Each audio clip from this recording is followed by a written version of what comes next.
Здравствуйте! Сегодня мы говорим о прозрачности финансирования избирательных кампаний с нашей гостьей, с экспертом по политическому финансированию Джумаевой Наргиз Садыровной. Наргиз Садыровна, здравствуйте! Здравствуйте! Всем давно уже известно, что наша страна взяла жесткий курс на цифровизацию. Скажите, пожалуйста, Центральная избирательная комиссия какие шаги предпринимает в области цифровизации и обеспечения прозрачности процесса избирательных кампаний? Да, со своей стороны Центральная избирательная комиссия идет в ногу со временем, и в настоящее время разрабатывается и внедряется автоматизированная информационная система, которая позволит вести учет поступления, расходования средств избирательных фондов кандидатов политических партий.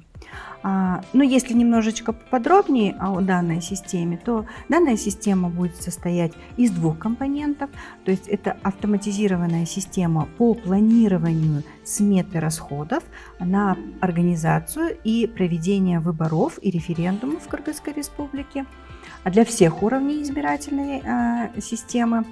А второй компонент, который позволит как раз-таки вести учет по поступлению и расходованию средств избирательных фондов, кандидатов и политических партий. Хотелось бы отметить, что на данный момент разработан и внедрен компонент, который позволяет осуществлять передачу от банков информацию о поступлении и расходовании средств по специальному счету избирательного фонда как кандидата, так и политической партии через систему межведомственного электронного взаимодействия Тундук в режиме реального времени и в автоматизированном формате, которая автоматически отображается на сайте Центральной избирательной комиссии на странице Талапкер в разделе «Избирательный фонд». Данная информация публикуется с учетом законодательства о персональных данных и банковской тайне, то есть с согласия вносителя средств на открытую публикацию данных.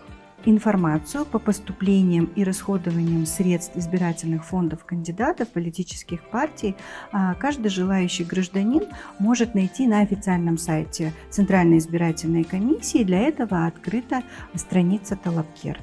Большое спасибо. Вы дали исчерпывающие ответы на все вопросы, которые интересуют общественность. Благодарю вас за содержательный разговор. Желаю вам всего самого доброго. Спасибо. Спасибо.